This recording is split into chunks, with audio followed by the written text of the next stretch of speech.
Agradecemos a participação de todas e todos dessa primeira mesa. Solicitamos, por gentileza, que retornem aos seus assentos para que a gente possa dar início à segunda mesa com a apresentação do Master Plan do Centro do Rio. Convidamos ao palco o CEO da FINARC, Álvaro Albernaz.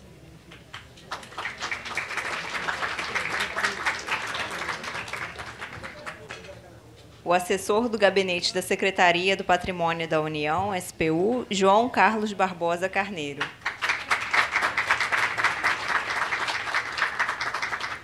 O professor da UFRJ, Mauro Osório.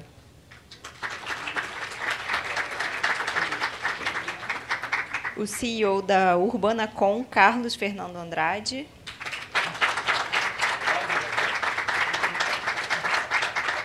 E o vice-presidente do CAURJ e CEO da Sênior Consultoria, Carlos Abreu, que fará a mediação.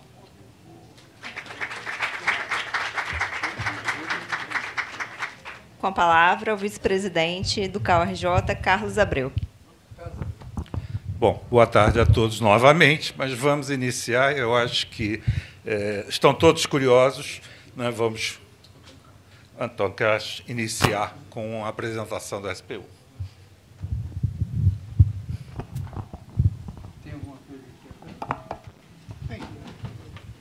Vai ter depois. Vai ter depois. Não, dele não tem. Não.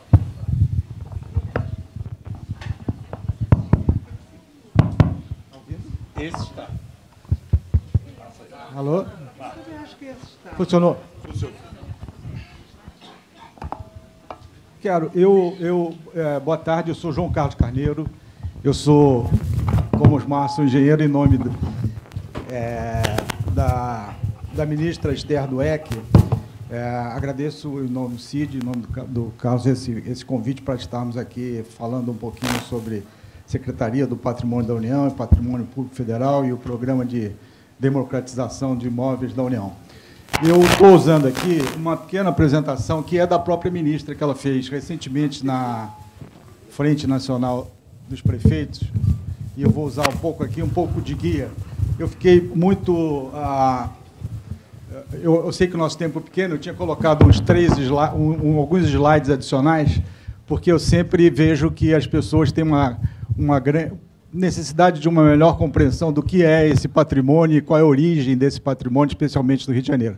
Eu tenho uma alegria grande de estar aqui, porque eu, olhando assim nesse plateia, reconheci pelo menos uns 2 ou 3 rostos do passado. Eu fui engenheiro do BNH e, em Albernaz, nos anos 80, eu trabalhava no 29º andar desse edifício, e um dos meus primeiros empregos, junto com um grupo muito grande de arquitetos que tinham, na verdade, trabalhado desde a edificação desse edifício, e com grandes mestres da arquitetura, o professor Périx Memória, o doutor Haroldo Cardoso, e grandes discípulos dele, lá os filhos, a Pequito, a Tânia e todos, o Luizinho. Mas vamos lá.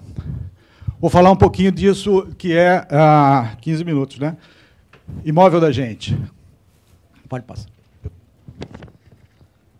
Então, com o apontador aqui.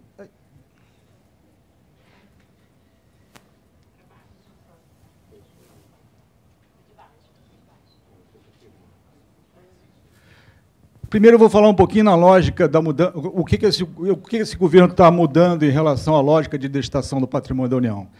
A gente teve no governo passado uma orientação muito firme, que era de desestatização, desmobilização, venda desses ativos públicos. Então, há uma orientação muito clara que era de alienar os imóveis da União. Tá? Esse governo fez agora uma mudança radical em direção a isso, retomando uma discussão da função social de propriedade, da necessidade de que, primeiro, esse imóvel público sirva à nação, sirva à sociedade, que sirva como provisão habitacional, que se dê conta de fazer regularização fundiária, que apoie o desenvolvimento local, antes de que você, eventualmente, se é um imóvel sem menor interesse público, eventualmente algum parte desse estoque, o melhor interesse seja realmente alienar. Mas alienar não é a prioridade. Isso está na fala do presidente da República e em determinações que ele passou para a ministra Esther Dweck e em decorrência à SPU. Determinei que os imóveis que tiverem abandonados, para que transforme isso em habitação, transforme isso em apoio às grandes cidades. Como é que está estruturado esse programa? Esse programa foi lançado em 26 de fevereiro, no decreto 11.929, decreto que é decreto de democratização dos imóveis da União, chamado de imóvel da gente. Eu sei que aqui talvez esteja ruim nessa tamanho de projeção, mas eu vou falar rapidamente o que é isso. Esse programa está estruturado em 4 grandes linhas. A primeira linha desse programa é apoio à provisão habitacional. Então, tem uma vertente muito forte do programa, em articulação com o programa, com fontes de recursos do programa Minha Casa, Minha Vida e outros programas do governo, você identificar demandas nos centros urbanos, demandas nas cidades, e você casar a oportunidade de disponibilizar áreas da União com, sobretudo, os movimentos organizados por habitação que articulam financiamentos dentro do Minha Casa Minha Vida. Então, a primeira grande linha do programa é prover áreas da União para provisão habitacional. A segunda linha do programa em extensão à primeira de provisão habitacional, é promover a regularização fundiária e a urbanização. Regularização fundiária, aí nós estamos falando tanto da regularização fundiária urbana quanto a regularização fundiária rural. Então, a segunda grande linha de atuação desse programa é a regularização fundiária urbana e rural. A terceira linha desse programa, ela procura prover também áreas da União e bens, imóveis da União, áreas, às vezes a gente está também autorizando ou fazendo cessão d'água para empreendimentos no litoral, espelhos d'água para a indústria, seja a indústria náutica, a indústria de petróleo, outras indústrias que estão se localizando no litoral. Então, a gente tem como uma terceira linha do programa prover áreas da União para apoio a programas governamentais em todas as suas vertentes: saúde, educação, segurança, energia, são essas aqui. A quarta linha do programa, a gente está chamando de empreendimentos de múltiplos usos em grandes áreas. O que tem ocorrido? E tem um exemplo claro aqui do Rio, que é a estação de Leopoldina, Barão de Mauá. Então, mas tem algumas cidades que, tentando como exemplo, a desativação de alguns equipamentos, sobretudo aeroportos ou aeródromos do passado, tem permitido que retome para o patrimônio da União grandes áreas centrais. A exemplo do aeroporto Carlos Prates, em Minas Gerais. Aqui no Rio de Janeiro, a gente vai ter como primeira linha, dentro dos primeiros dessa linha aqui do imóveis de empreendimentos de múltiplos usos, esse que eu citei do Barão de Mauá, a estação Leopoldina, a Vitória da Conquista tem um outro aeroporto desativado, que seria, e assim se seguirão esses projetos nessa linha de usos múltiplos, que terá uma estruturação que em seguida eu vou falar. Eu mesmo estou com controle.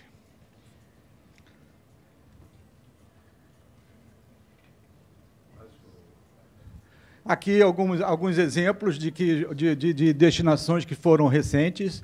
Carlos Prates, imóvel aqui, temos a Rua Sara, então está elegível aqui para mim.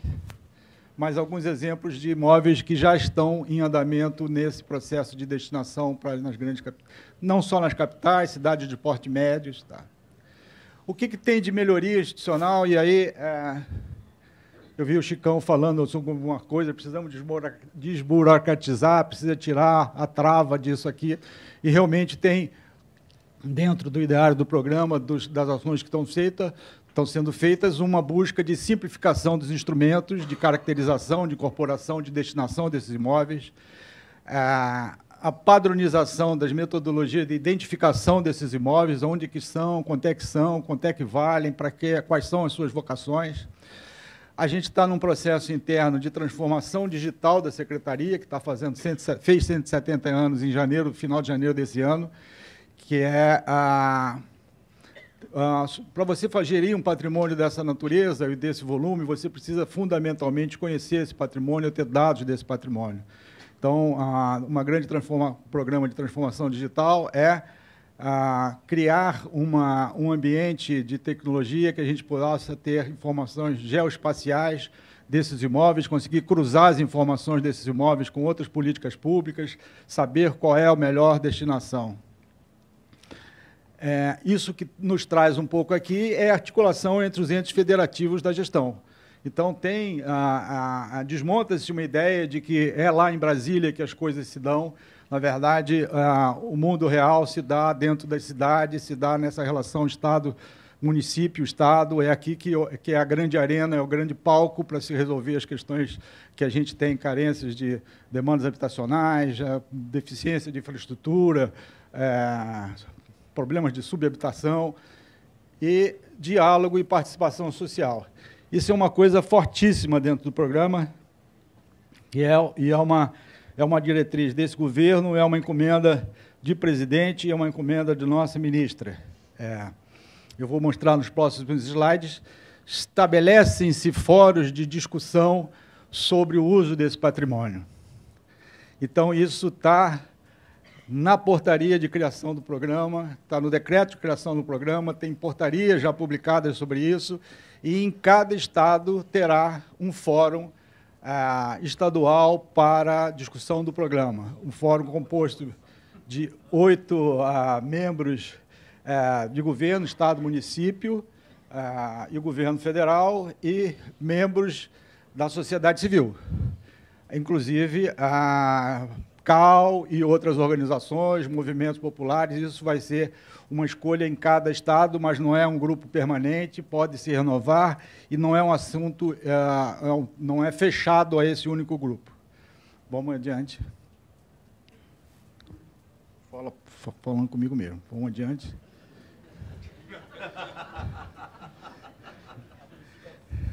Aqui é um slide aqui um pouquinho falando sobre como essa governança disso aqui que eu acabei de falar aqui para vocês, né?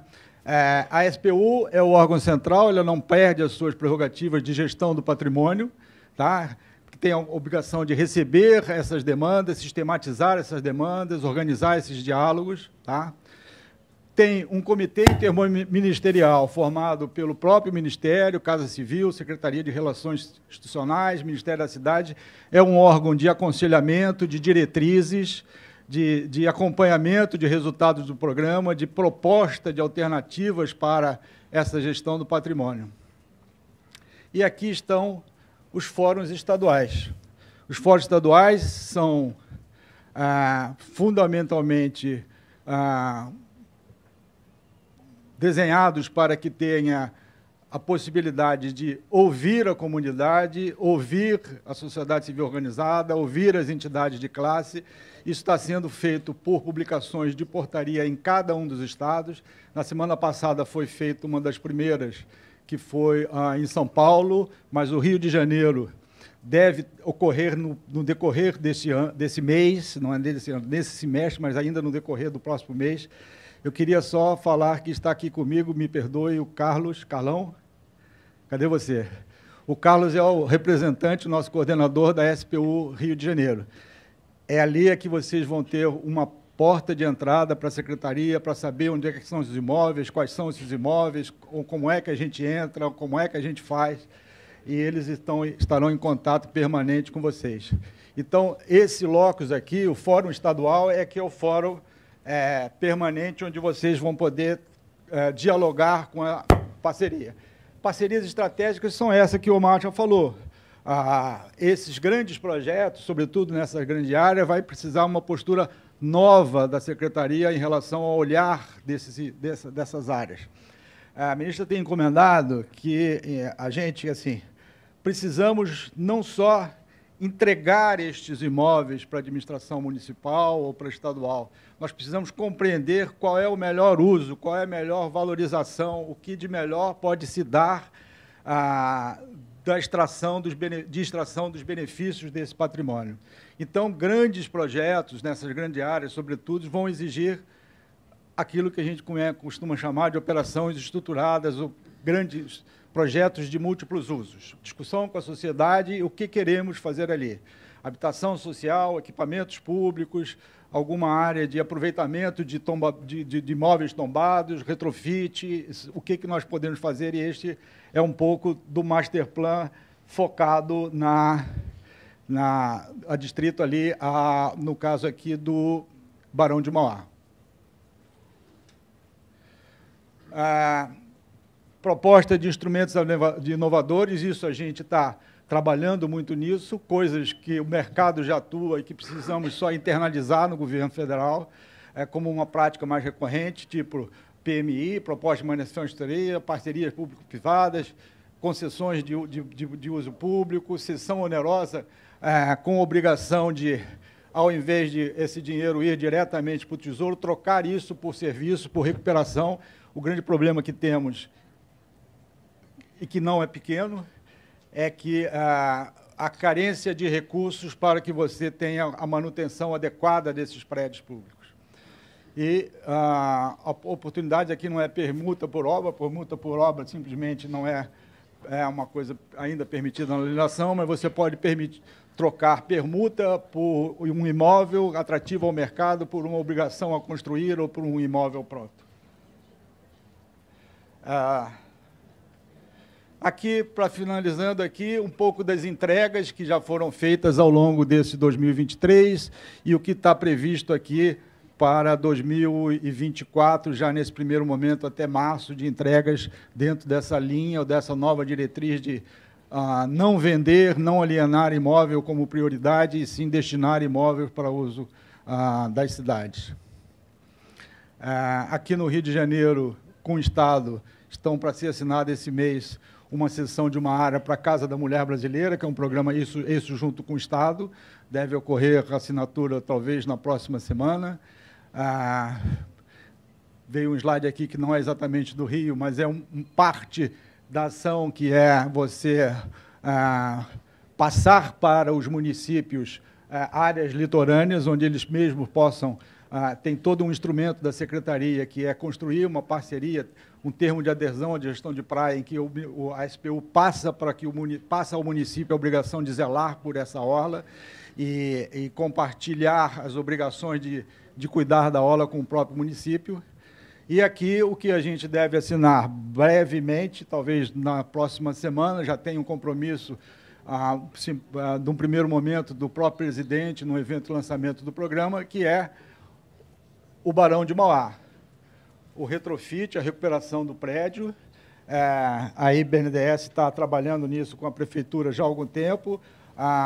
Aqui a estação, tem mais a gente chama de quintal, uma parte aqui que faz parte do projeto, que foi desenvolvido por um escritório de arquitetura que já entrega definitivamente a quinta-feira que vem o projeto, quinta-feira depois de amanhã o nosso projeto, e a ocupação dessa área aqui, 125 mil metros, em que o plano inicial da Prefeitura já tem um esboço desse plano, habitação, centro de convenções, um apoio, talvez, às escolas de samba, algumas coisas de barracões de samba, muita habitação, serviços públicos estão ali. Isso faz parte dessa estratégia de que tem o BNDES trabalhando, mas a dinâmica do programa insere a voz popular, a voz do cidadão, a voz dos institutos, das organizações dentro dessa conversa da melhor utilização dessa área pública. Como vai fazer isso? Normalmente o ente público, e aí é uma coisa mais burocrática, isso é uma apresentação para prefeituras, tem um sistema por exigência de órgão de controle, a gente não pode simplesmente receber demandas sem que tivesse catalogadas, organizadas. Então, tem um sistema de requerimento eletrônico de imóveis, em que os entes públicos entram no site e explicam: quero um imóvel de tal uma maneira, com tal qualidade, com tal, e aí você gera automaticamente um processo eletrônico que pode ser acompanhado pelo ente e tal.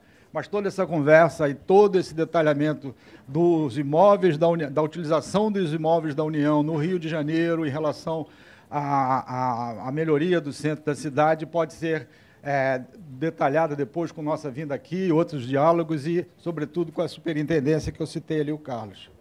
Aqui um pouco de exemplo, 2 slides terminam aqui, um pouco de... Peguei ali rapidamente para mostrar como são os imóveis da União espalhados aqui pelo centro. Essa explicação já foi dada aqui, uma antiga capital, muitos desses imóveis, quase todos, estão em uso, alguns em baixas condições de manutenção, mas é um pouco dos imóveis que a gente tem um pouco aqui, o outro aqui, aqui acrescenta os imóveis, os de ponto verde são os de imóveis que a gente chama de uso especial, aqueles que estão afetados à administração pública, e os pontinhos amarelos são aqueles que a gente chama dominiais ou dominicais, que são de uso da sociedade civil, imóveis que estão com inscrição de aforamento, ou tem inscrição de ocupação, aforamento e outros órgãos. Tá bom? Eu ia dar uma palhinha aqui para esclarecer para vocês por que tem tanto imóvel da União, mas vamos deixar para um outro momento. Tá bom? Obrigado.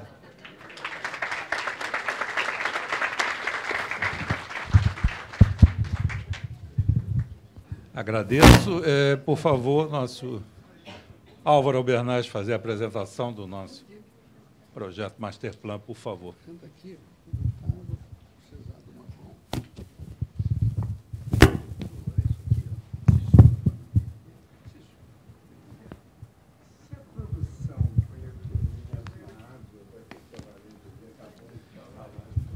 Água sempre é bom. Bom, boa tarde. Claro, tem que abastecer. Boa tarde, meu nome é Álvaro Albernaz. Ponteira, vamos lá. Álvaro Albernaz, eu sou arquiteto, urbanista, e tive a honra de liderar esse projeto do Masterplan, que levou 15 meses, aproximadamente, e contou com uma equipe de 50 profissionais, dos quais 20 eram arquitetos e urbanistas, onde cada um estava numa ponta. Por isso, eu acho que a gente está aqui nesse evento hoje faz um sentido. O último slide da apresentação tem um endereço eletrônico que o Osmar citou com relação a todo o enxoval do estudo.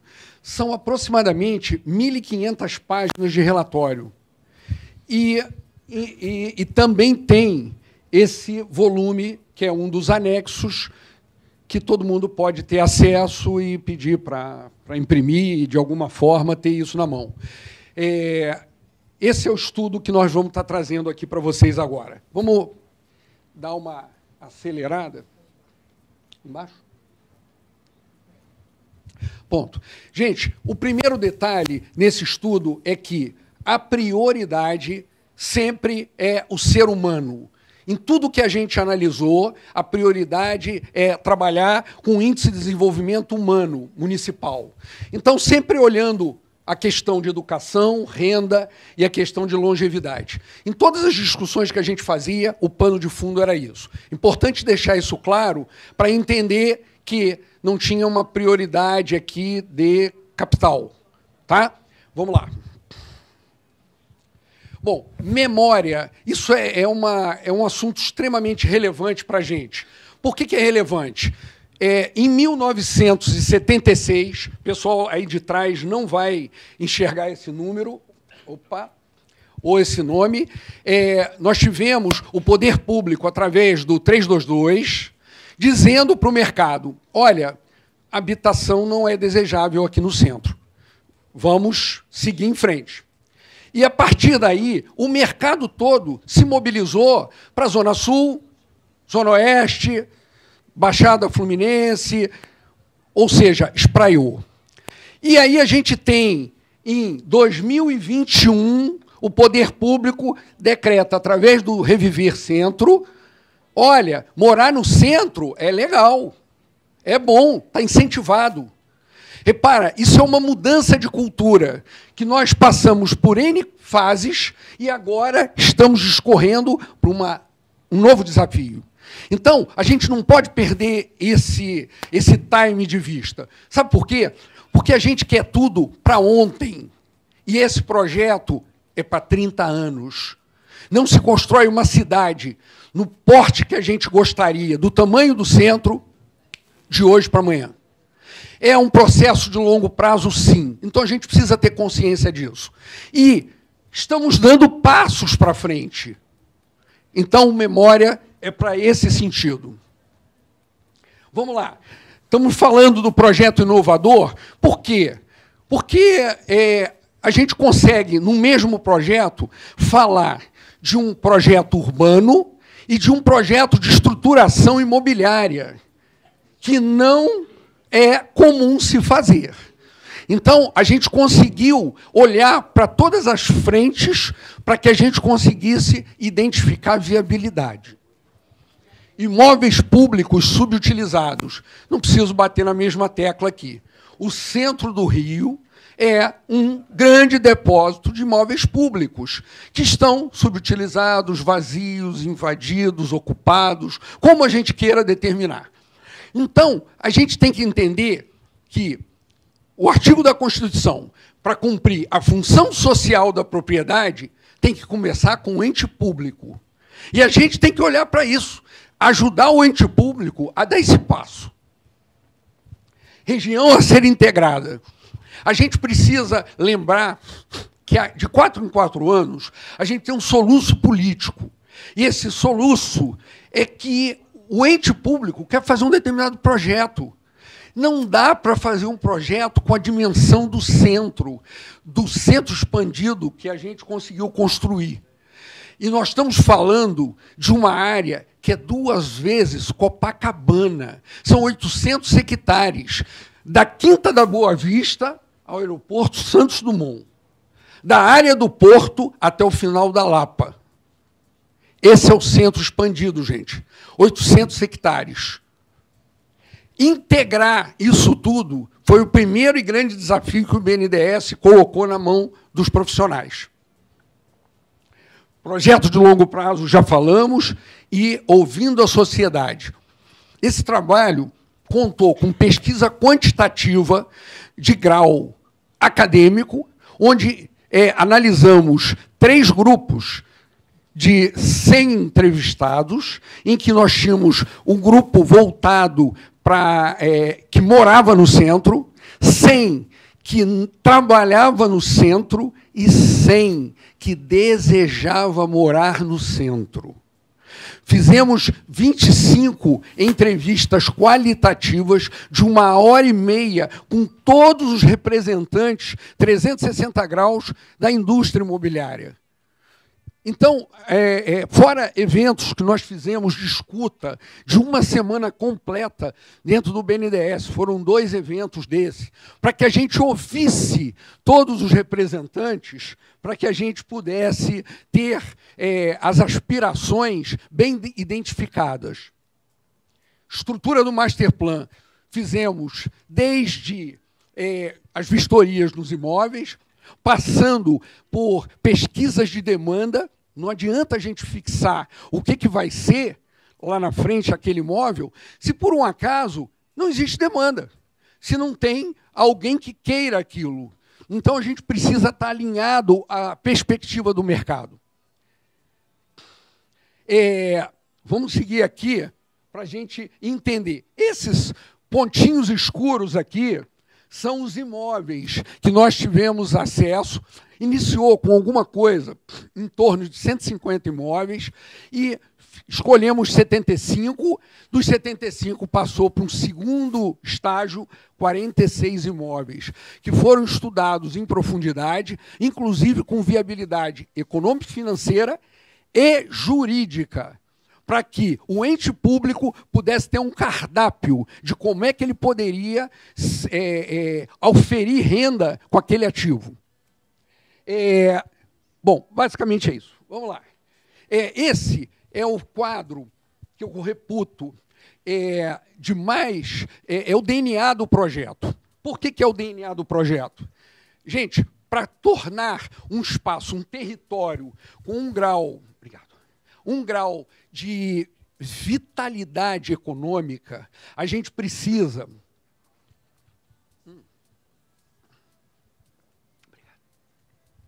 A gente precisa de dois itens importantes: investimento e consumo.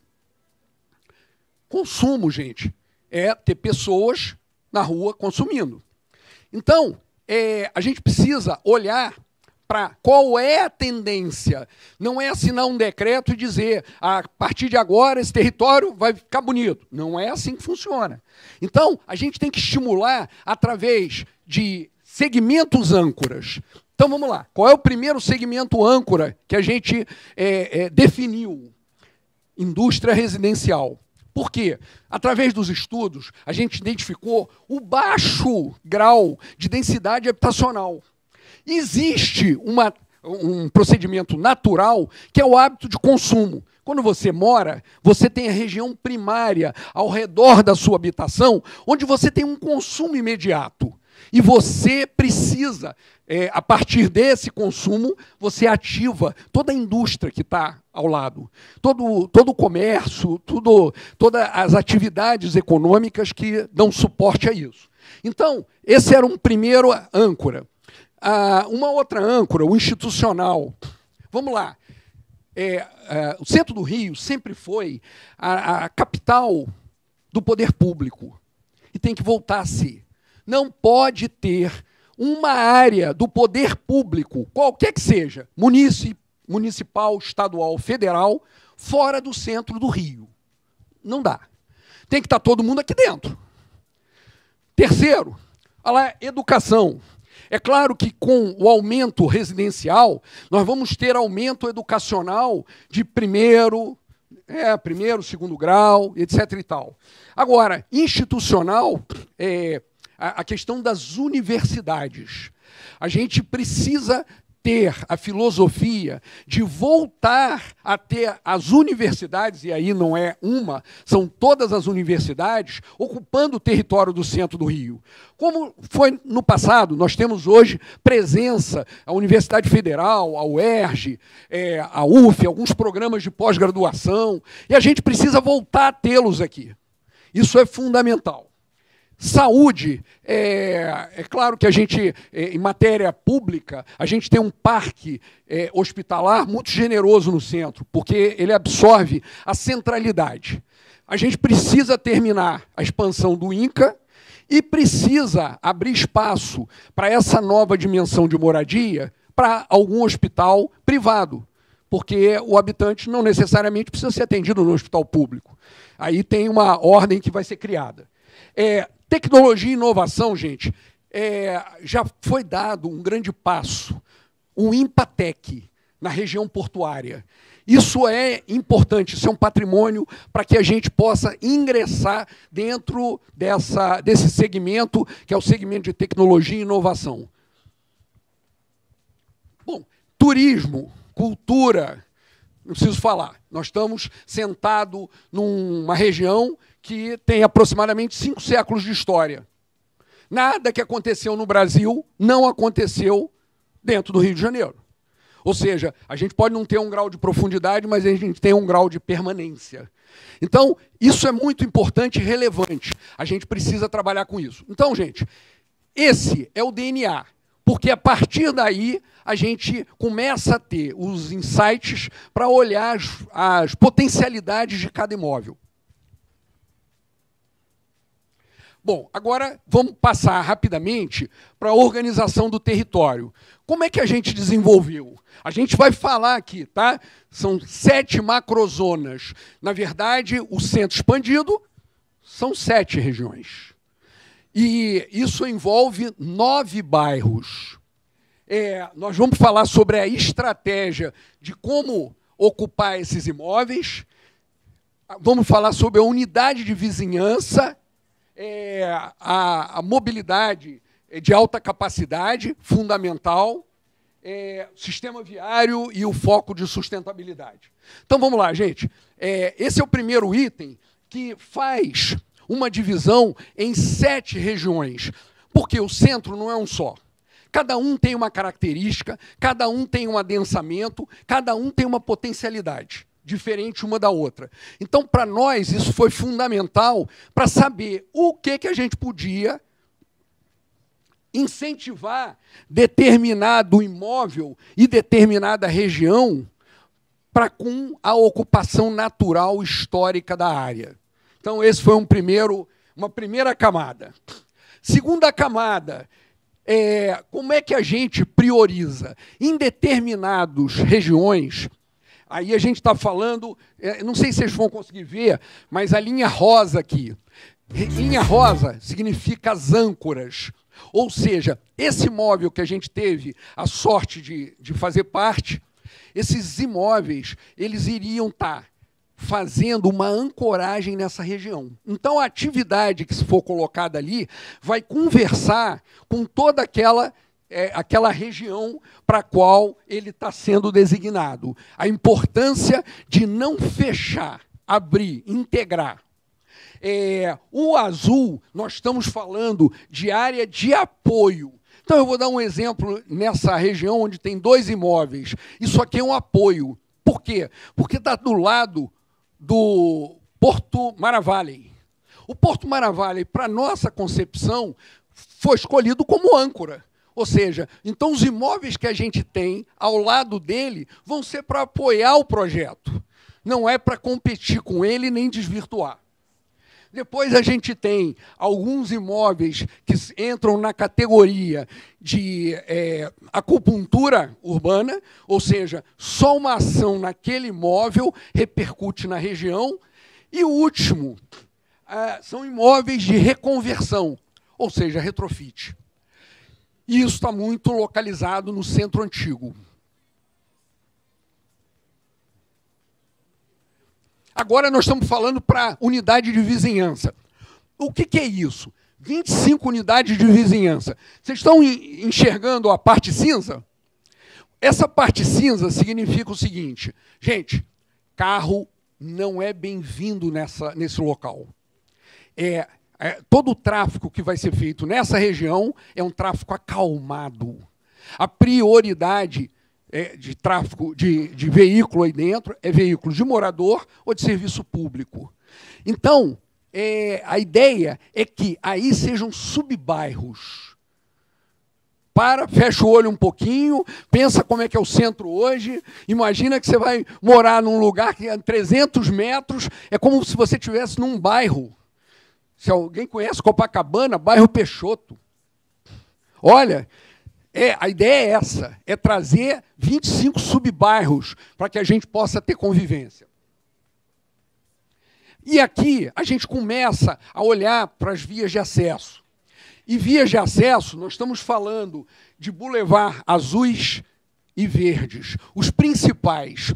O que é esse bulevar azul? Esse bulevar azul é a canalização sendo feita ao ar livre com a concepção da cidade esponja. E a gente conseguir que todo tipo de drenagem seja feita com o próprio território. E o verde, o Boulevard Verde, é contemplar avenidas com a área verde. Fachada e teto verde, áreas arborizadas com ciclovias. Esses são os 14 boulevards, só como exemplo para a gente saber que existe isso. E aqui nós temos 25 calçadões temáticos. O calçadão é uma forma da gente equacionar o relacionamento social também. Ou seja, com bares, caminhabilidade, para que a gente tenha essa mobilidade ativa. Olha as ruas do tráfego acalmado. Repara que elas são sempre dentro da sombra marrom. Para quê? Ali é acalmado. Bom, essa é uma novidade importante da mobilidade ativa, que é o seguinte: a gente conseguiu integrar todo esse território, esses 9 bairros, fazendo com que você tenha comunicação de ciclovia de norte a sul, leste a oeste. Então você sai da Praça Sans Penha e chega até aqui, ó, a Praça Olímpica, sem precisar sair da ciclovia. Isso é um ganho muito precioso para a mobilidade ativa e para a região. Essa a filosofia é sempre que a gente tem uma carteira de projetos. E essa carteira de projetos você pode encaixar na requalificação de praças. Então, aqui são algumas praças que você pode conjugar na expansão. Por isso, o projeto ser feito a longo prazo. Esse, hoje, é a foto do centro. Cinza, quente e com ilhas vazias. Esse é o centro desejado. Verde, habitável e atraente. Ou seja, todas aquelas camadas que a gente viu, inclusas aqui e feitas ao longo dos anos. Não fui eu. Voltou. Se empolga, não. Voltou?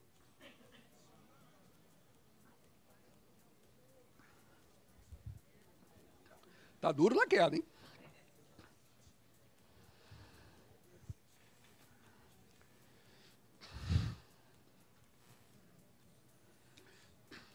Bom, gente, essa lâmina agora mostra um pouquinho a visão global e a ação local. Essa é uma preocupação para o Master Plan.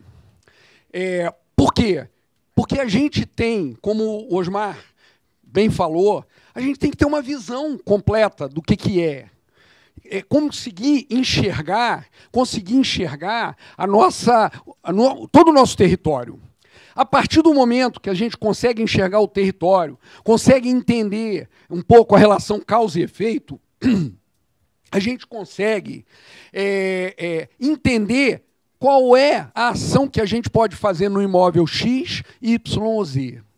Então, aqui, só para a gente ter um exemplo, à medida em que a gente, numa visão global, consegue ter a visão total do território, quando a gente pega um determinado terreno, um determinado projeto, um determinado imóvel, a gente já tem uma ideia muito próxima da realidade do que melhor ele se encaixa, não para construir uma coisa segregada, mas para ele conseguir...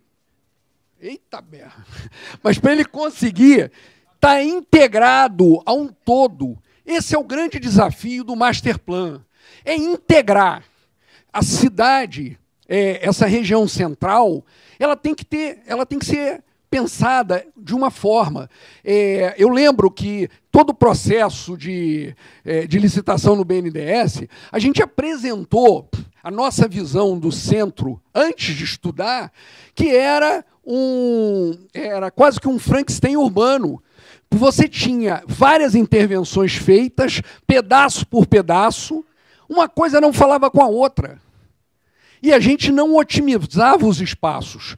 Então, um dos grandes valores do Master Plan é isso, é pensar a cidade de uma forma integrada. Então, esse é uma formatação importante. Gente, decidam-se. Para saber se eu uso ainda ou não. Não, acabou não. Pô, mas agora é rápido. Pode? Foi. Bom, olha só, só para a gente ter uma ideia, calcula-se, imagina-se, estima-se que nós temos mais de 500 imóveis públicos subutilizados na região central. Nós tivemos uma pequena amostra de 46. O que a gente conseguiu fazer com isso? Alguma coisa em termos aproximados de 25 mil novas habitações.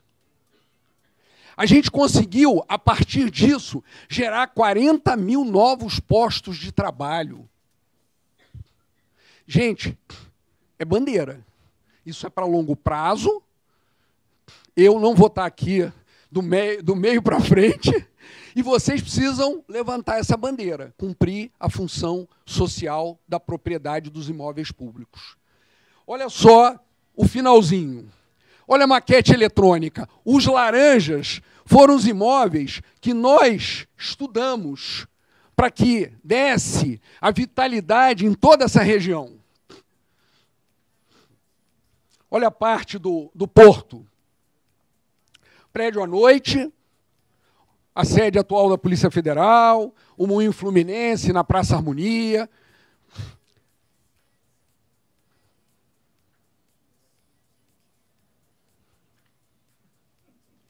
Tá de sacanagem comigo. Sacanagem. Caraca, não, eu não estou apertando, o problema é esse. Eu acho que tem uma dupla ali. Fê Maria. Vamos lá. Ó, aqui é uma ideia sobre a Presidente Vargas do futuro. Olha só, Presidente Vargas do futuro, com um grande canteiro para ajudar a drenagem. Olha, ciclovia. Numa das entrevistas que a gente fez, o entrevistado nos falou o seguinte: eu só vou acreditar que o centro do Rio ficou residencial quando eu ver na Rio Branco um carrinho de bebê com a mamãe passeando. Repara, é isso. Mas a gente tem que estar preparado para essa mudança de hábito, para essa mudança de filosofia. Olha Marechal Floriano. Olha Marechal Floriano, gente. Olha Mendes Sá. E a Rua da Carioca.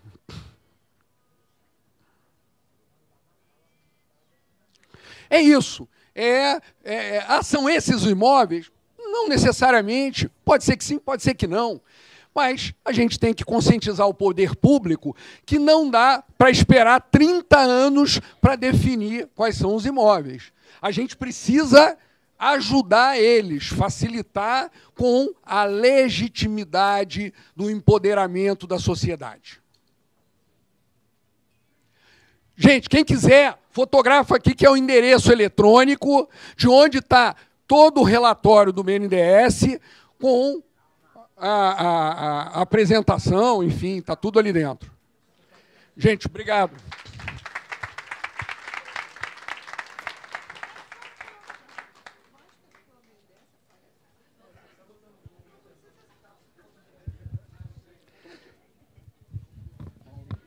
Bom, vamos continuar a apresentação agora com o nosso amigo, professor do UFRJ, Faculdade Nacional de Direito, Mauro Osório. Vou pedir... Salve, gente. Vou pedir para o Gabriel para passar, porque se o Álvaro ficou enrolado, eu vou ficar mais ainda. Mas, não sei se está lá a apresentação já minha. Olha, se for na velocidade da minha, e olha que eu deixei uma cerveja paga para o cara. Não adiantou nada. Será que vai entrar? Tá vindo.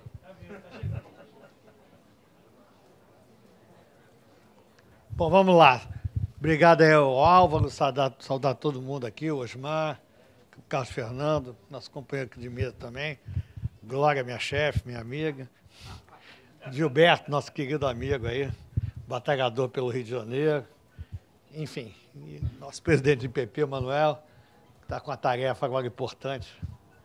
E isso é uma apresentação, não tem o charme aqui da apresentação do Álvaro, mas eu eu também não... Na verdade, procuro estudar, né, a cidade e o estado do Rio de Janeiro, né?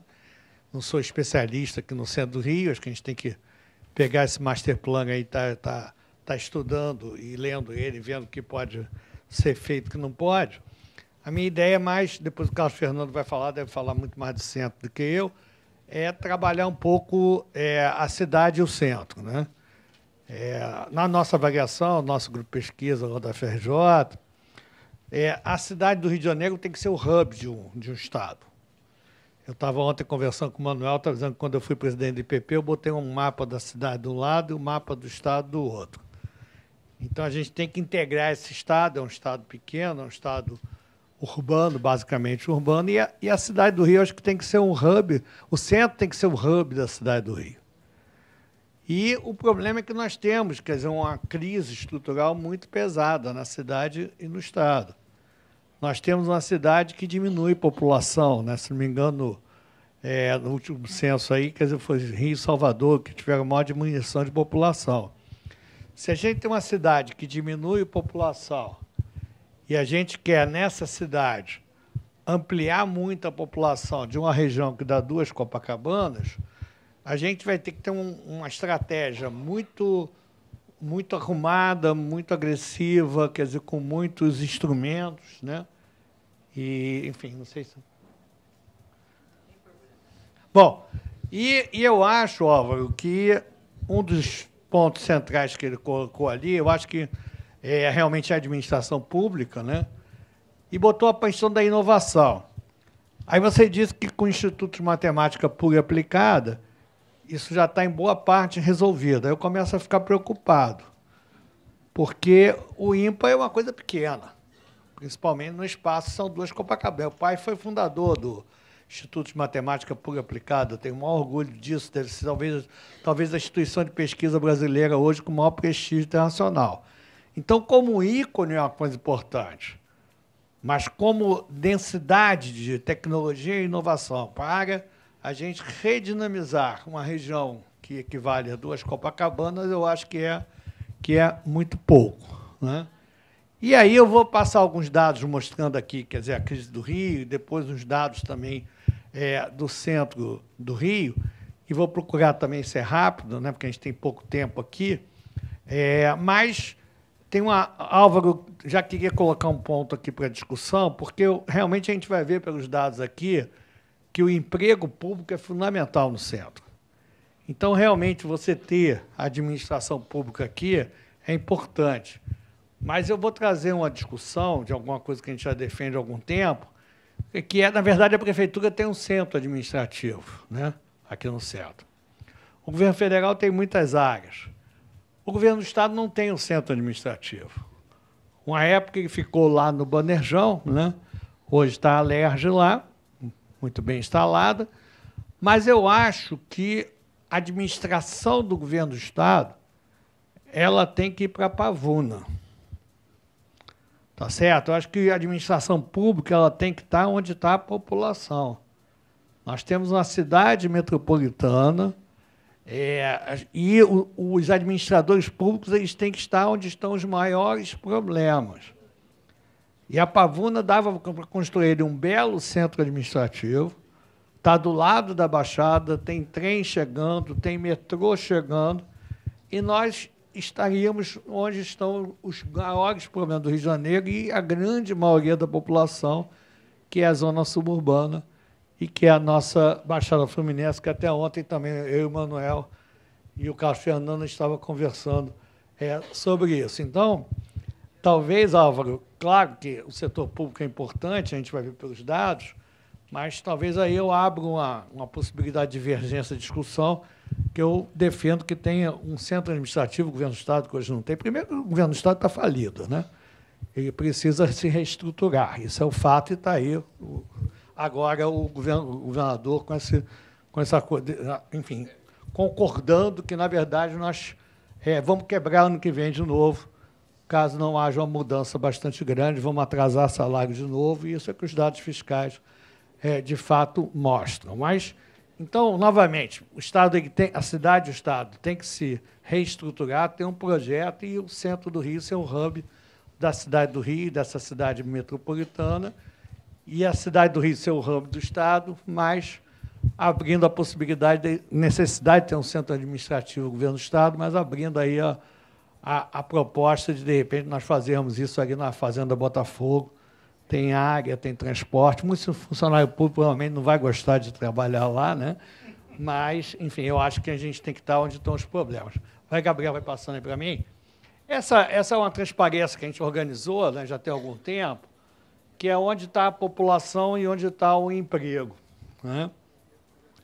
Na área de planejamento 1, que é o centro expandido talvez um pouco mais, né, porque também pega aqui Santa Teresa, né, nós temos 36%, aqui até agora saiu errado aí 0, né? Na verdade, é 36% do emprego e tem 5% da moradia. E essa área de planejamento 5, né, ela tem 27% da população e só 8% do emprego formal. E a cidade, desde os anos 70, né, ela tem caminhado para cá e para cá. E a gente tem feito essa região aqui, que tem 36% da população, uma região que ficou meio abandonada, que é a chamada zona suburbana. Ora, numa cidade que a população ela diminui, que o setor incorporador tem uma força muito grande. Com toda certeza, não tivemos de ler com cuidado o Masterplan, mas você vai ter que ter uma política muito grande de procurar, ao máximo possível, estar evitando expansão para cá, impedindo expansão para cá, e ter legislação urbana para isso. E tem uma política, né, extremamente agressiva de ocupar com população essa área da P1 e talvez também a de São Cristóvão, porque São Cristóvão é uma região que não é cara, está junto daqui, pode ter muita habitação popular. Vai lá, Gabriel. Isso é só para mostrar como a gente tem uma crise complicada.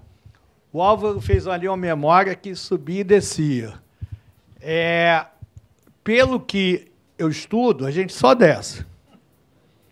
Então, não tem subida e descida, principalmente em termos relativos, quer dizer, com relação ao país. A gente perdeu quase 70% de participação do PIB nacional desde 70, né? Depois dessa apresentação pode ficar aí, pode ir no próximo. Esses dados eu acho que são mais complicados ainda. Isso aqui é a série do Ministério do Trabalho, do emprego formal, desde 85, é a série mais longa. E olha que agora, 2022, aí agora a Rasta incorporou novas atividades formais que antes não estavam e mudou o quadro, né? Mas, mesmo assim, olha só quanto é que cresce o emprego na cidade do Rio de Janeiro desde 1985.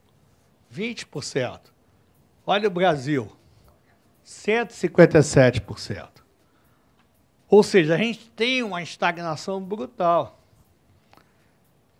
E um desafio de trazer moradia para esse centro e dar vida a ele, né, numa cidade que não cresce, do ponto de vista econômico.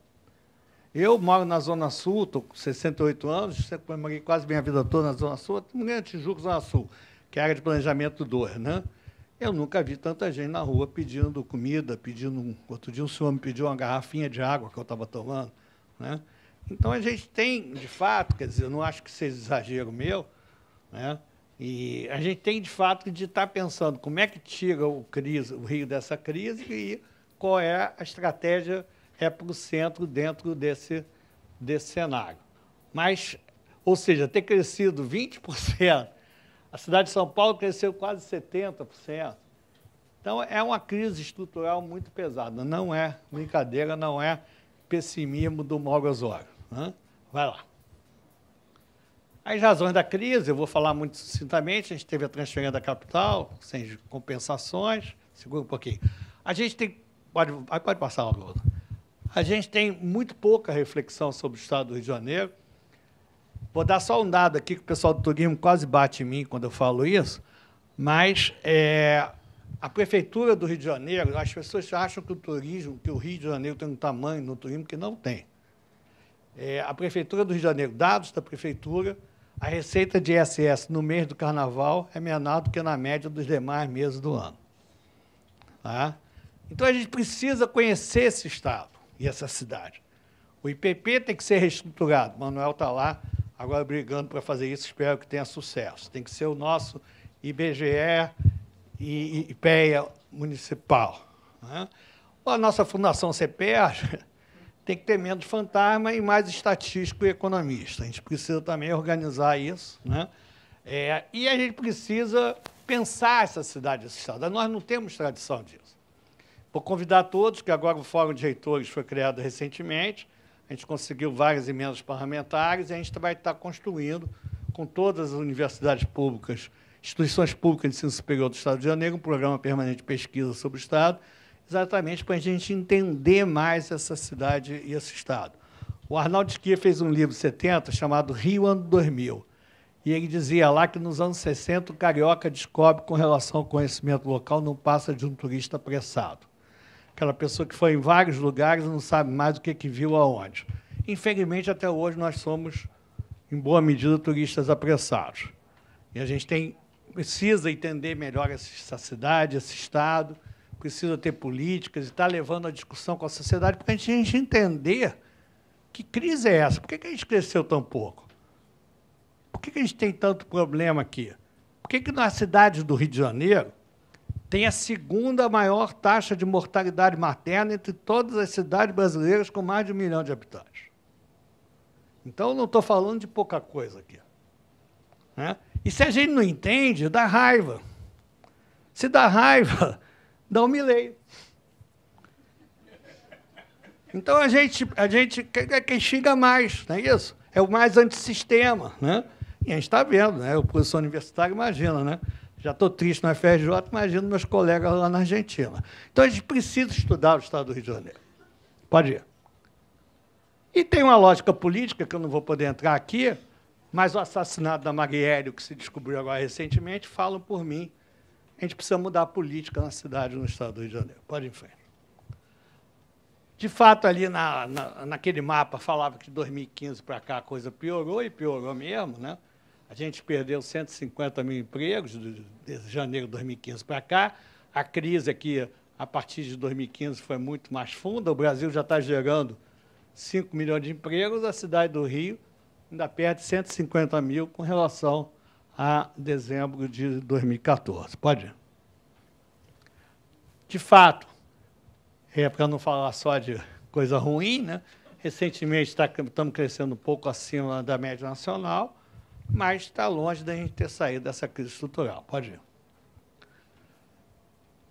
Nós também estávamos conversando ontem, a gente tem uma cidade metropolitana, nós temos uma periferia extremamente complicada, a Baixada ela sai de menos de 200 mil habitantes para ter 3 milhões e meio de habitantes hoje, sem nenhum investimento em infraestrutura.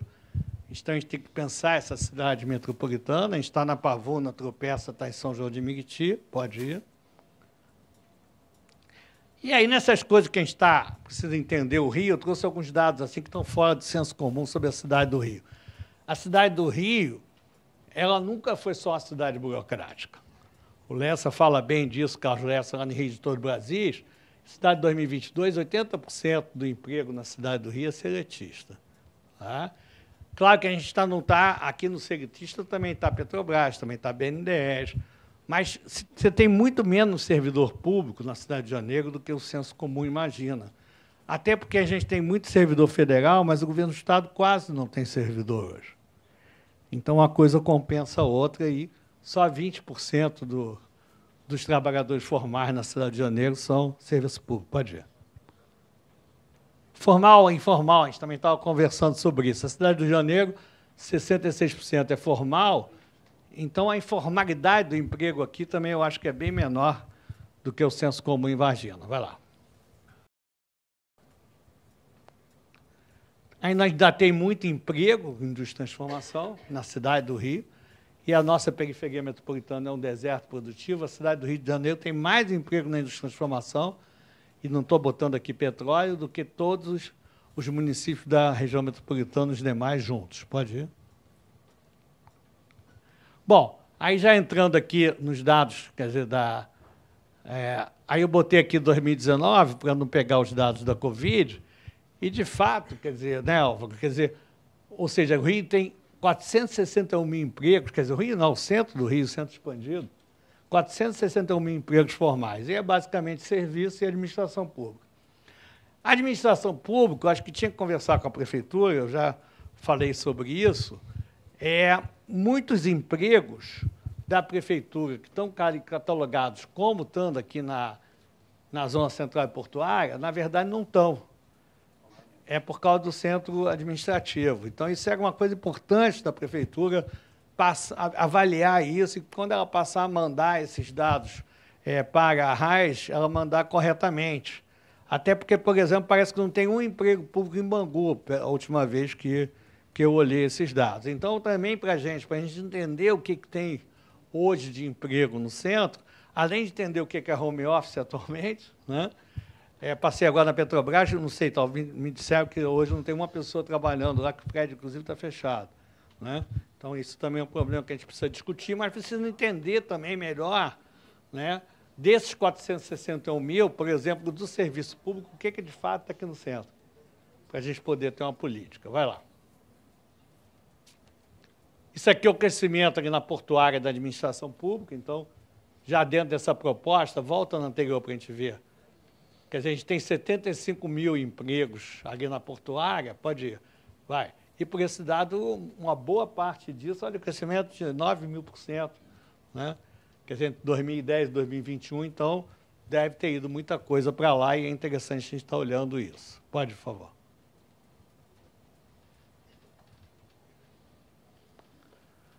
Isso aqui são os principais empregos, também, enfim, fica aí também disponível, aí principalmente a administração pública, mas a gente tem que avaliar isso, não é isso? Aí depois já vem um número muito menor, mas a administração pública aqui realmente tem um peso absolutamente fundamental, mas a gente precisa depurar isso, principalmente do ponto de vista dos empregos municipais, o que está catalogado como estando na cidade nova e não está. Pode ir. Essa aqui é a variação do emprego em alimentação, porque é uma coisa importante aqui no centro do Rio, a cidade do Rio de Janeiro é uma cidade que o carioca gosta muito de bar, restaurante de esquina, e se realmente você passa a ter moradia aqui, você passa a ter público para bar e restaurante que tem de dia no almoço, passar a ter de noite, é um setor que emprega muito jovem, então eu acho que é um dado relevante disso. Pode ir? Pode ir nesse aqui mais ou menos. Tá.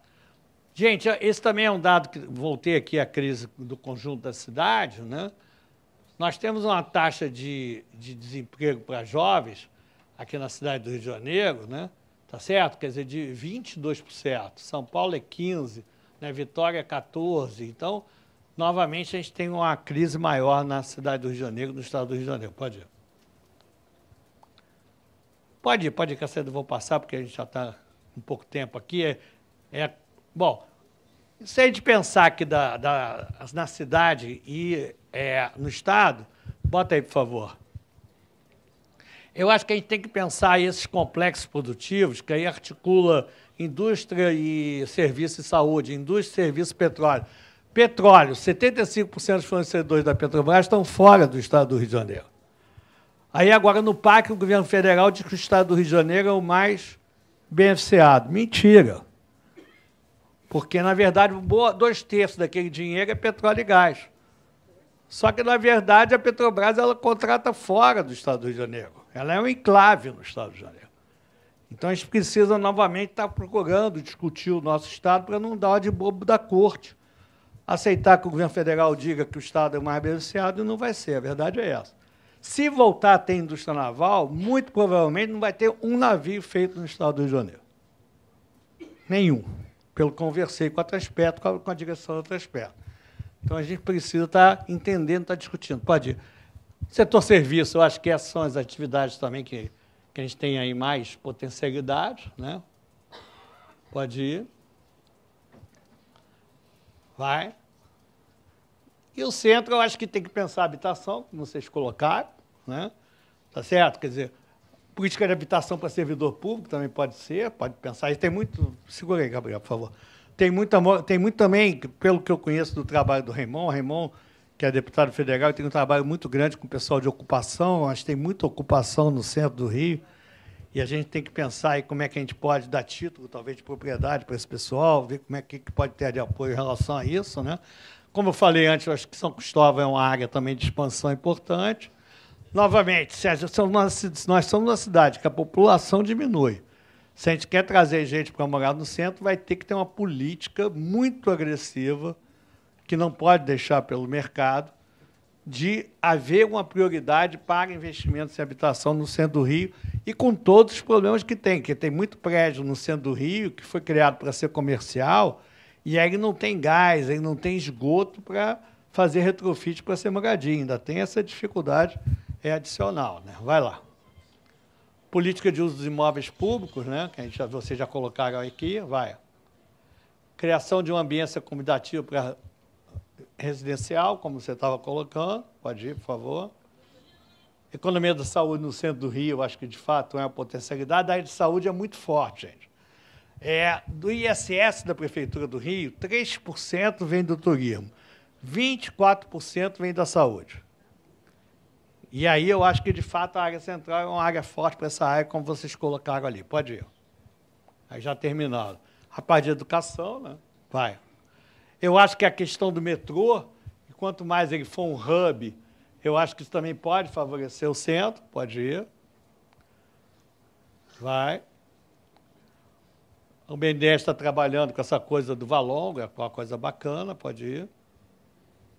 E é isso, é tentar a gente... Ou seja, a gente só vai resolver o centro do Rio, eu acho, se a gente resolver essa crise estrutural da cidade, do Estado, e vai ter que ter uma política urbana muito agressiva, no sentido de não permitir que a cidade continue se expandindo e que ela passe a se concentrar mais aqui na área central e portuária. Obrigado aí pela oportunidade.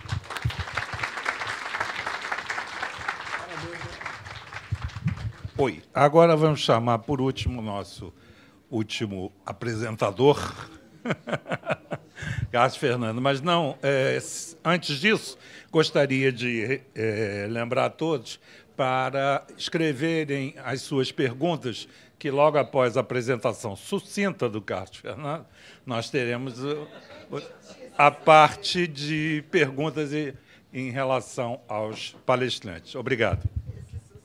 Bom, tão sucinta que eu não tenho apresentação, o que é um perigo. O que é um perigo. Bom, porque eu não tenho apresentação, na verdade, eu repito um pouco o que eu fiz nesse trabalho, né? Que eu fui consultor do consórcio e a minha função era um pouco amarrar o que cada uma das empresas fez, trazer um pouco a cor local, né? Estou até um pouco bronzeadinho hoje, e a elegância da cidade também já foi chamada a atenção, e o Osmar acabou me elegendo para fazer os temas de fechadura, né? Tem o tema de abertura e eu faço o tema de fechadura das reuniões que a gente fazia lá no BNDES, juntando o que cada um dos debatedores tinha colocado, e eu boto um pouquinho do meu tempero. E, de hoje, né, foram ditas coisas importantíssimas, e uma delas me chamou a atenção porque, para mim, foi novidade. E foi você que trouxe. Quando você chega e diz assim, OSPU é serviço, né? O serviço, a secretaria. A secretaria, a SPU, vai fazer, ou fez, ou está fazendo 170 anos. Eu não chego a ser engenheiro, sou arquiteto, fiz uma continha rápida de cabeça e disse, uau, então estamos falando de 1854? Isso diz alguma coisa para vocês? Não. Mas se eu disser que a Lei de Terras do Brasil é de 1850, vocês estão me dizendo que o Império do Brasil, 4 anos depois da Lei de Terras, criou algo que não devia se chamar SPU, mas talvez blá, blá, blá, blá, imperial de terras, para vender terra. Isso, para mim, foi uma coisa interessante, né? Ou seja, e quando ele chega e diz assim, a alienação de imóveis hoje não é essencial, estamos falando de algo que revoluciona a história. Estamos falando de um órgão que foi criado há 170 anos para vender terra pública que tinha acabado de ser, né, que eram terras devolutas e que passam a haver possibilidade de se tornar privada. Lei de Terras do Brasil, 1850.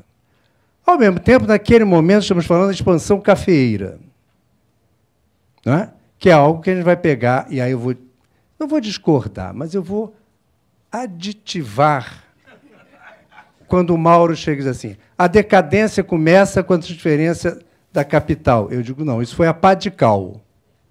A pá de cal. Por que a pá de cal?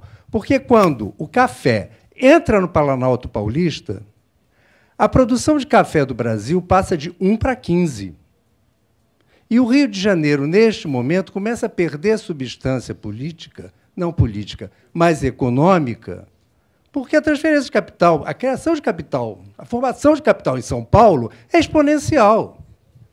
Então, o que vai criar, o que vai nos dar esse Rio de Janeiro que nós conhecemos, capital, império, corte, vice-reino, etc., etc., etc., vai ser esse equilíbrio político-econômico. Perdemos o econômico, sim, muito antes,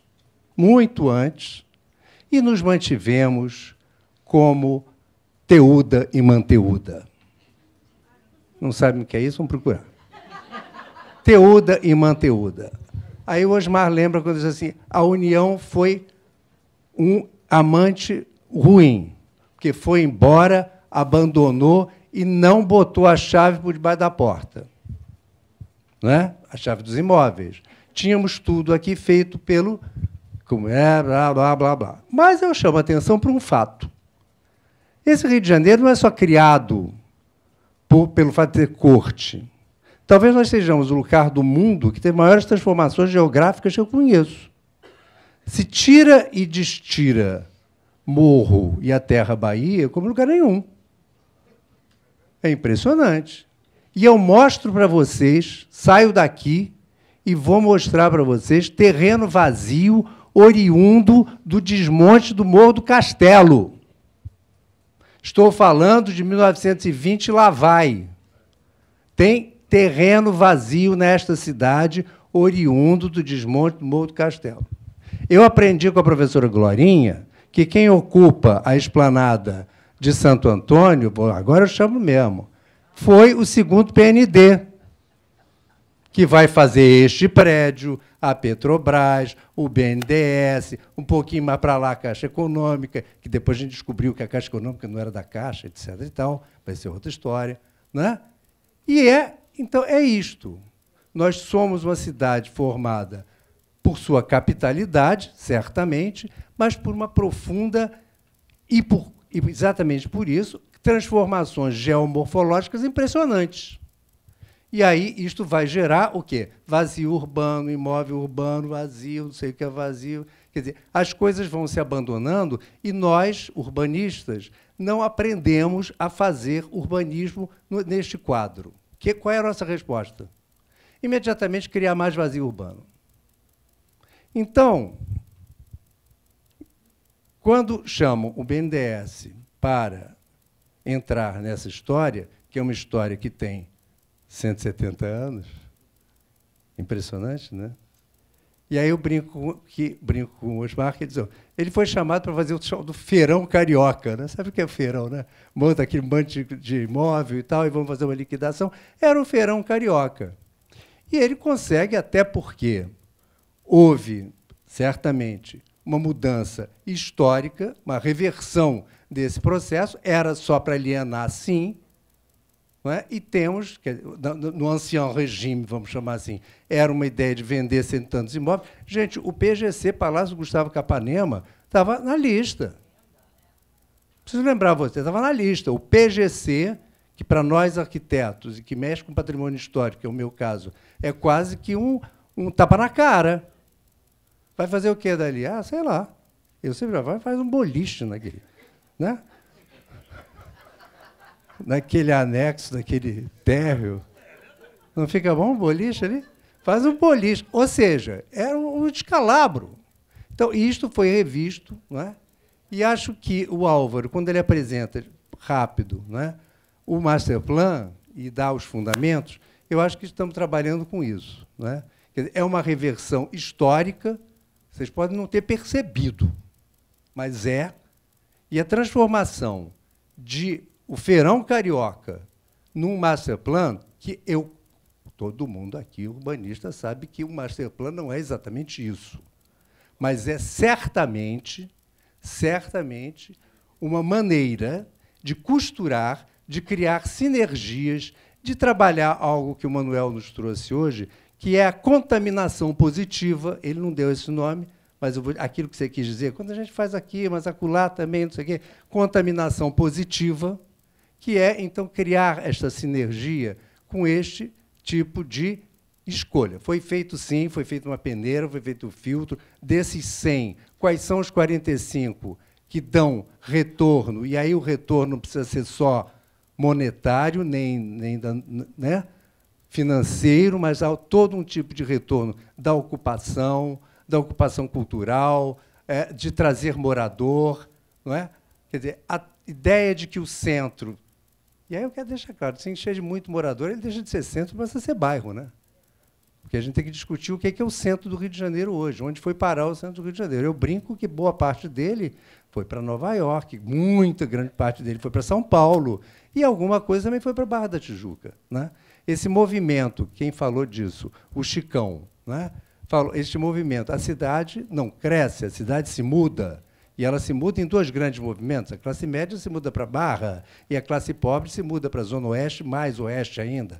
Santa Cruz, Bangu, Campo Grande. Essa região cresce mais do que o Rio de Janeiro como um todo. Por quê? Porque saem pessoas. E essa diminuição não veio só agora no censo de 22, porque ele veio atrasado. Né? O censo de 22, ele vem muito antes, quando a gente compara o crescimento da população vegetativa com o crescimento da população total. O Rio de Janeiro exporta a população há décadas. Por que eu digo exporta a população? Porque o simples fato das pessoas continuarem fazendo sexo e tendo filhos, e morrendo, evidentemente, que a gente chama essa diferença de crescimento vegetativo, esse crescimento é inferior, é superior, aliás, ao da população total. Pá, pum. Essa gente aqui foi embora. Foi embora para onde? Bom, quem conseguiu emprego... Quem? Os bancos, as agências de publicidade, as diretorias, etc., foram para São Paulo. Tá?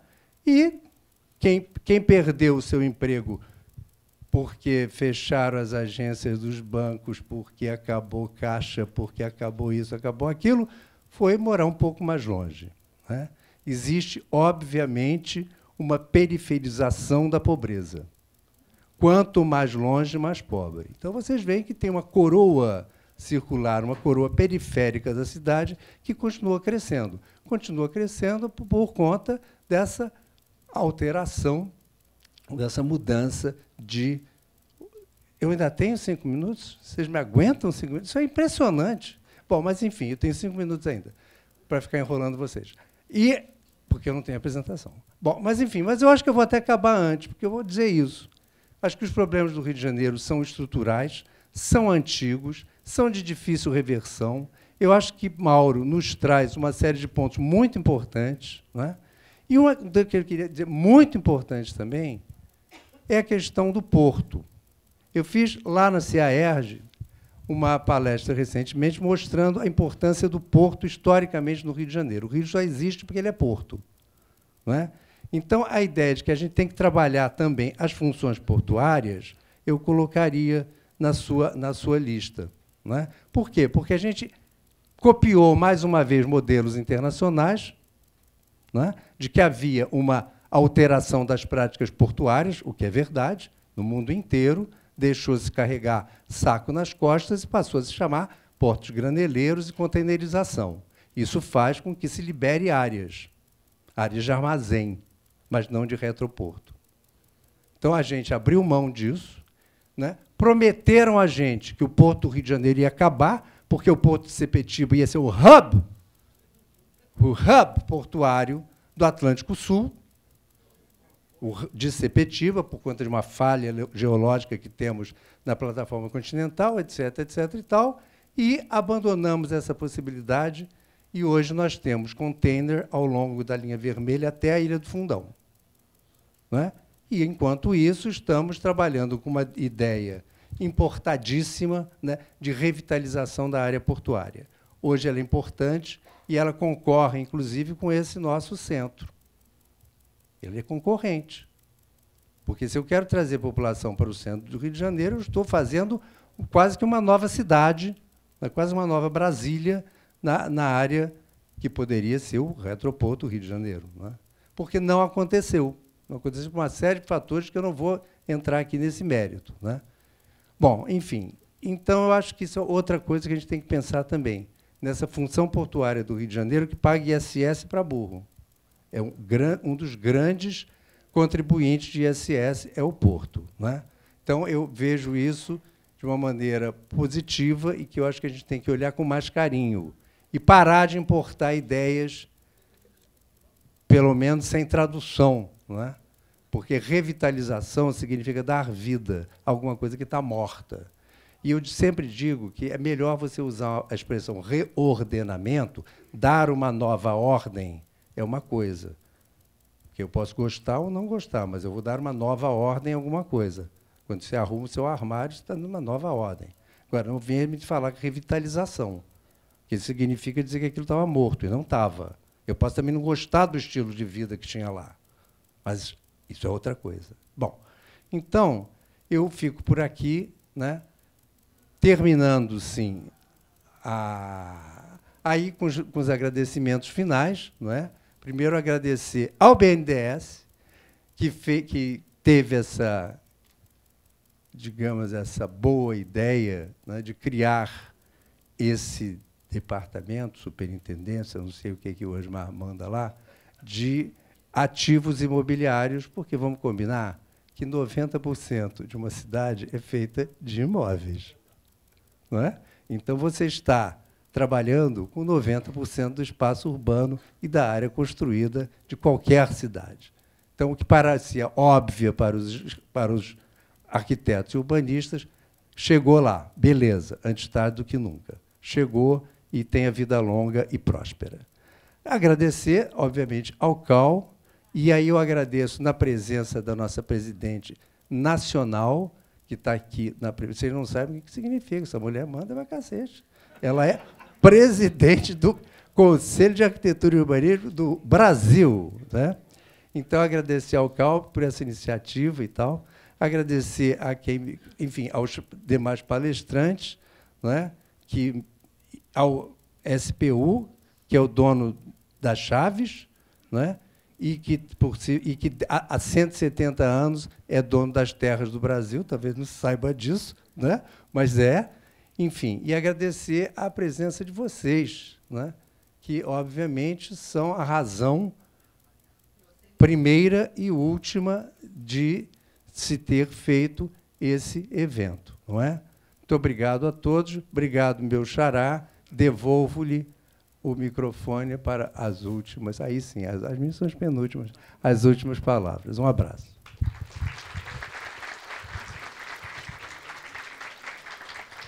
Como sempre, o elegantérrimo Carlos Fernando dando a sua brilhante explanação. Bom, vamos agora pedir a Marta para trazer algumas perguntas, né, que foram feitas pelas pessoas presentes, e a gente coloca na ordem algumas poucas perguntas, porque também o nosso tempo é exíguo, infelizmente. Melhor eu fazer respondo? Sim. Então, a primeira pergunta foi da Mariana Trota, professora da Faculdade de Direito da UFRJ. Primeiro, ela falou que gostaria de fazer pergunta, mas nosso tempo, infelizmente, não vai ser possível. O que é previsto para a habitação de interesse social para a população de renda de 0 a 3 salários mínimos no Masterplan do Centro? O que foi pensado para os imóveis que estão atualmente ocupados por movimentos sociais e famílias de baixa renda? As famílias que atualmente ocupam esses imóveis, elas foram consultadas? será garantido o direito à moradia dessas famílias? Como no caso da ocupação Antônio Louro, na região da Praça da República. Como no caso da ocupação da Antônio Louro, na Praça da República. A permanência da Casa Almerinda Gama, na Rua da Carioca, número 37, casa de abrigo para mulheres vítimas de violência doméstica, está prevista no Masterplan no centro? Por favor. Obrigado.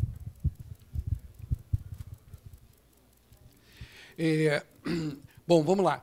Com relação à habitação de baixa renda, o estudo, dentro dos 46 imóveis, contemplou algumas iniciativas que visassem a gente atender a um público de Minha Casa Minha Vida, faixa 1, faixa 2, faixa 3. Então, o estudo faz essa previsão. Claro que o nosso estudo se limitou aos 46 imóveis e nós não fomos identificar o problema específico do imóvel A, B, C ou D. Mas a gente acredita que, com essa iniciativa, a gente pode estar ajudando o pleito e a organização desses movimentos a serem contemplados, principalmente com essa apresentação do Antônio Carlos, feito com relação ao programa da SPU.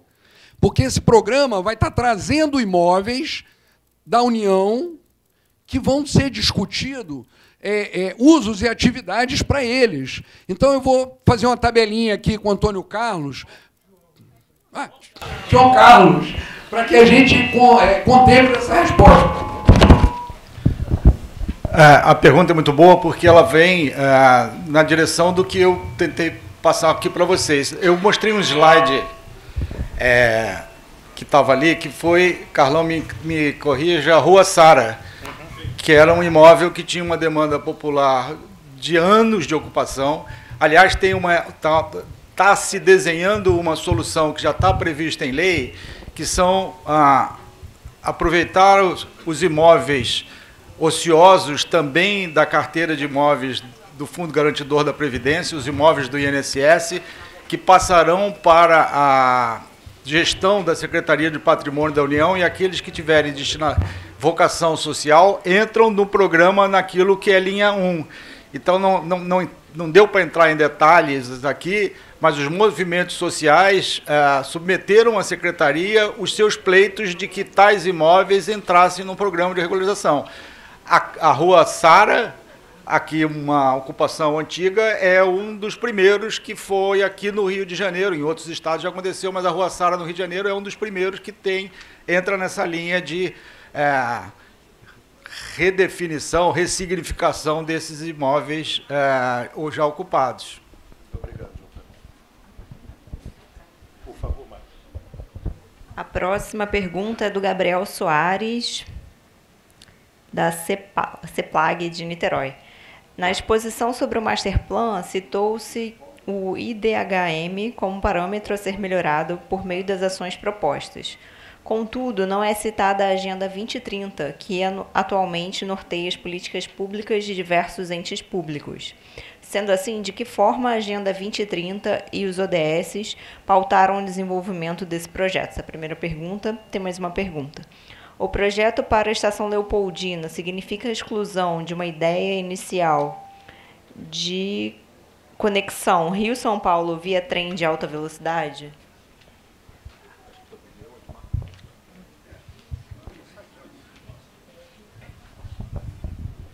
Bom, vou me aventurar aqui, acho que duas perguntas bem interessantes. Acho que a primeira, sobre a Agenda 2030, acho que é importante destacar que o Masterplan a gente tentou usar de diretrizes, né? Então, a gente pegou as diretrizes, certamente uma diretriz de um centro mais verde, com menos carro, com mais residência, enfim, mais emprego, mais igualdade, enfim, tudo isso a gente tinha certeza que estava caminhando na direção da agenda dos ODS. A gente tentou não fazer uma discussão talvez tão embalada, porque a gente queria fugir de algumas complexidades na elaboração do projeto. Então, a gente queria ficar com um projeto que fosse mais amplo do que discussões específicas. Então, nesse sentido, e aí eu convido de novo a conhecer o projeto, acho que as diretrizes colocadas na largada dificilmente vão contra qualquer um dos ODSs.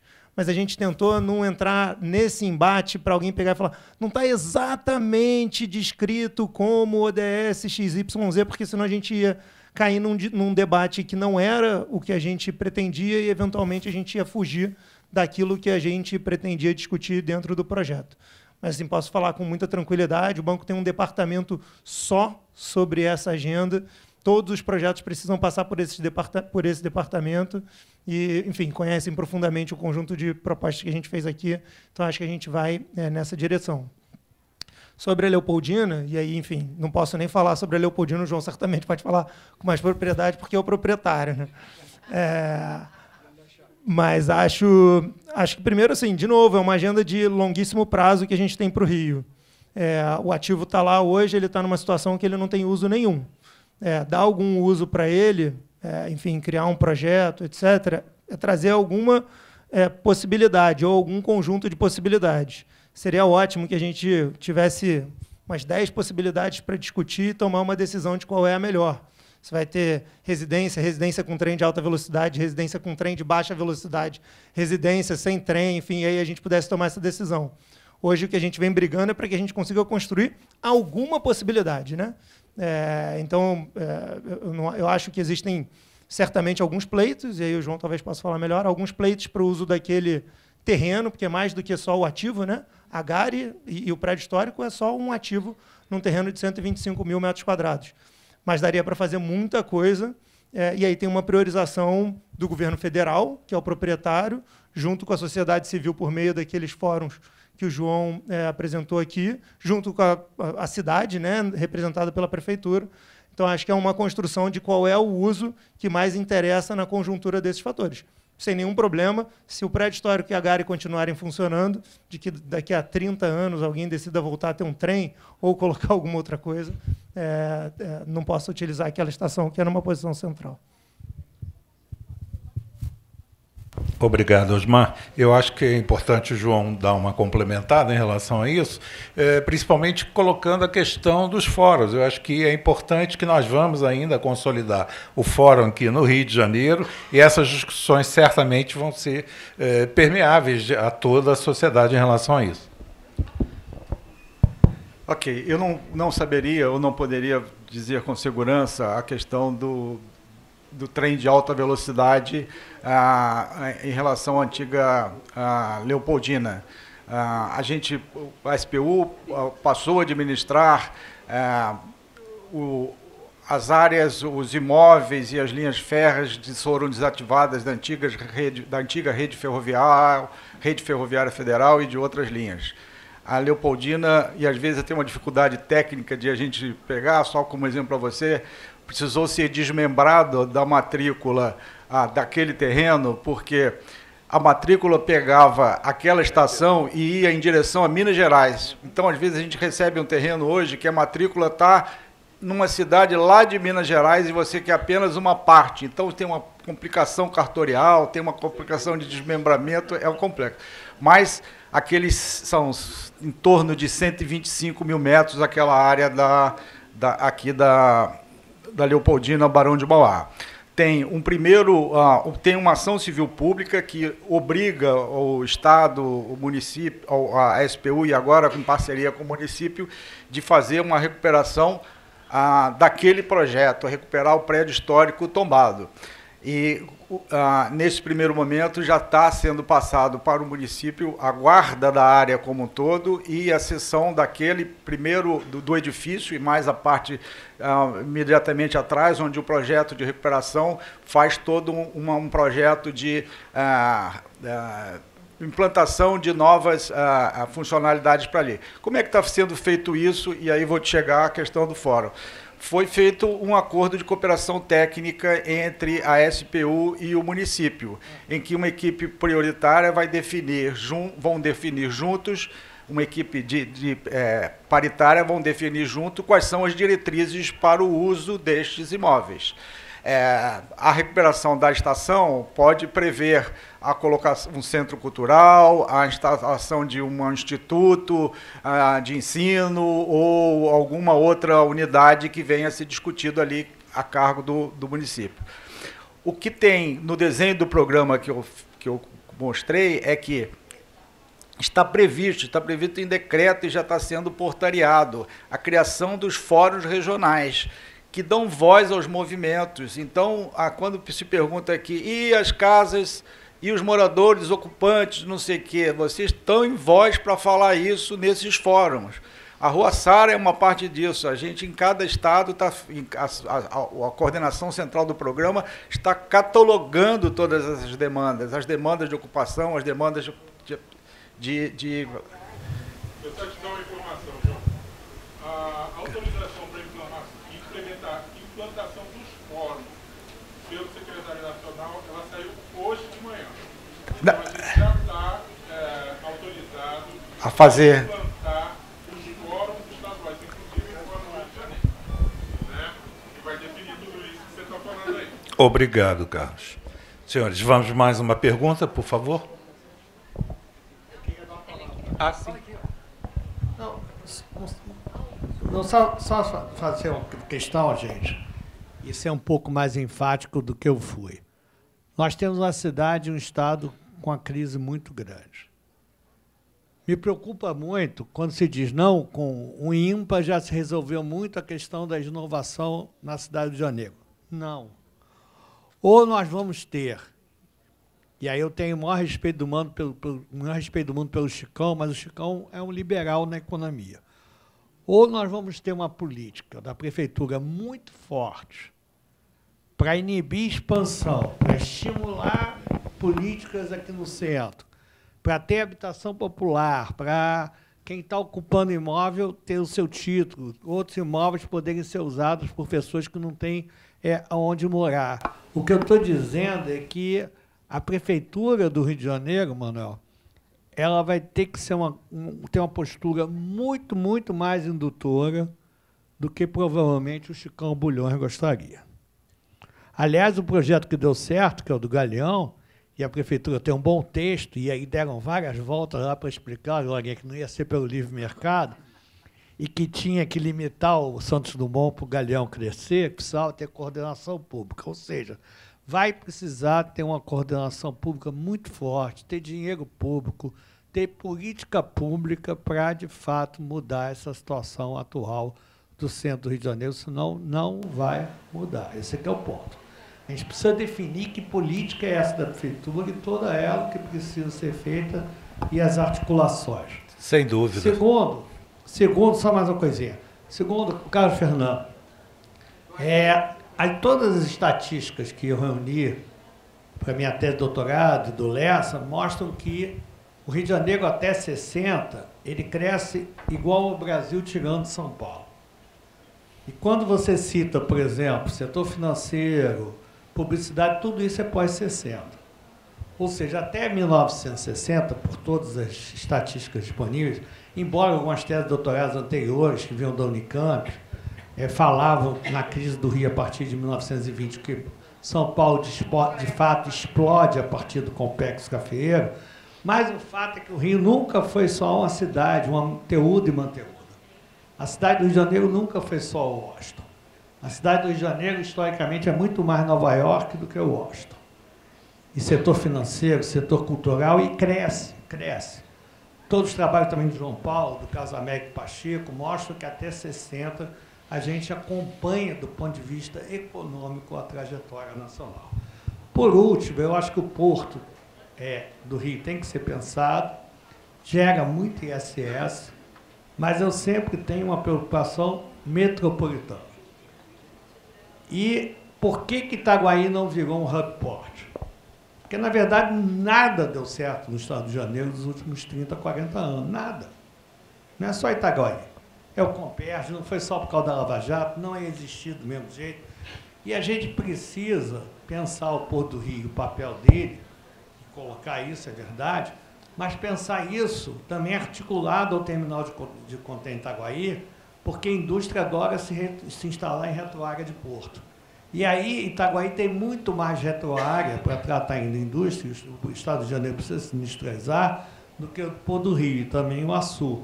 Aí, novamente, como a gente fez sabiamente com o Galeão de Santos Dumont, um Estado litorâneo, a gente tem que pensar qual é o papel aí de cada porto e ter política para isso e reestruturar o Estado. E a Prefeitura do Rio de Janeiro entender que ela precisa ter planejamento, ela precisa dar um papel muito maior ao Instituto Pereira Passos e vai precisar ter uma coordenação pública muito, muito mais forte, várias vezes mais forte, se quiser que se dê certo qualquer política que tenha importância, tenha escala para a região central da cidade do Rio de Janeiro. Muito obrigado. Eu quero agradecer a todos a presença. Estamos encerrando nesse momento e convidando a todos para o café lá fora no foyer, onde poderemos estreitar um network de todos, conhecer, trocar ideias. Eu acho que nós estamos aqui para isso. Uma boa noite a todos.